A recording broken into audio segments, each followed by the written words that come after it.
আসসালামু আলাইকুম দর্শক, কেমন আছেন সবাই? আশা করি ভালো আছেন। অনেকদিন পর আজকে আসলাম একটি ভিডিও নিয়ে এবং ভয়েসও দিলাম। তো মাহা অনেক জিদ করছে যে রেড চ্যালেঞ্জ করবে, রেড চ্যালেঞ্জ করবে। তো আগের দিন চিকেন ফ্রাই করলাম, ও ট্রাই করতেছিল যে আসলে রেড চ্যালেঞ্জের চিকেন ফ্রাই দেওয়া যায় কিনা, কিন্তু না, ইয়েলো হয়ে যায়, অরেঞ্জ হয়ে যায়। তাই ও এখন সাজুগুজু করে রেড কালার ড্রেস পরে চিকেনটা খেয়ে নিচ্ছে। তারপর পুরো ভিডিওটা দেখতেই থাকুন, ভালো লাগবে। কারণ মাহা এখানে অনেক এক্সাইটেড যে কি কি করবে। সকালের ব্রেকফাস্টের জন্য মাহাকে তৈরি করে দিলাম আনার আর তরমুজের জুস। এটি খেয়েই মাহা আর কি সকালের ব্রেকফাস্টটা শেষ করবে।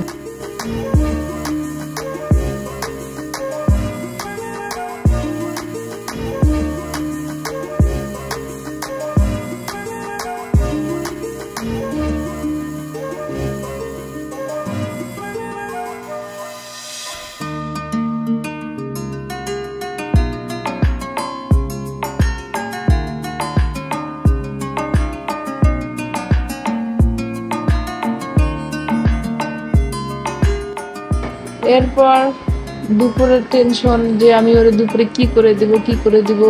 রেড একটা এমন একটা কালার যে মাথায় আসতেছে না, কিন্তু ওর জিদের কারণে আমার কড়াই লাগতেছে। যাই হোক, বাজার থেকে লাল শাক পেলাম, তো লাল শাক নিয়ে আসলাম। লাল শাক আজকে ওর রেড চ্যালেঞ্জের কারণে ওকে আজকে লাল শাক খেতে হবে, কারণ সে কখনো ওই সবজি খায় না। তারপর আর কি করার, সে বাধ্য লাল শাক খেতে। দুপুরবেলা সে লাল শাক দিয়ে ভাত খেলো, খুব মজা করে খেলো। যদিও তার মুখে মজা লাগছে না, তারপরে সে খাচ্ছে ইয়াম্মি ইয়াম্মি করে।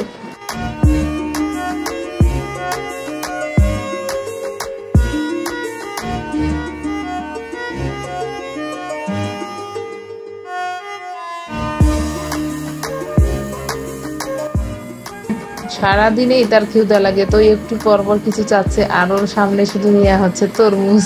আর ও পরে শেষে হলো তরমুজ আর খেতেই চাচ্ছিল না। এখন দেখা যাক ও ডিনারে কি করে। এখন ওইটা ভাবতে ভাবতে দেখা যায় ডিনারের টাইম হয়ে আসছে।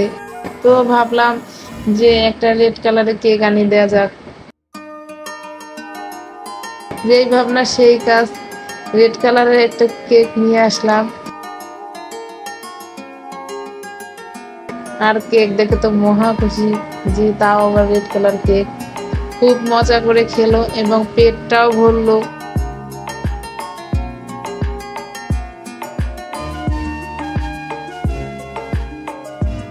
বাচ্চা মানুষ তো কত কিছুই জিদ করে, তো ওদের কাছে জিদের কাছে মাঝে মাঝে হার মানতে হয়।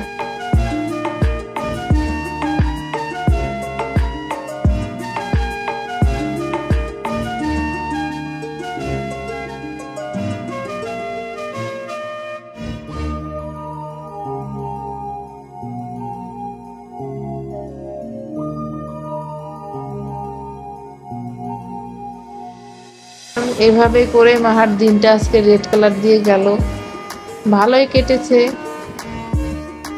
তো সবাই খুব বেশি ভালো থাকবেন আর ভিডিওটা দেখে এনজয় করবেন। আল্লাহ হাফেজ।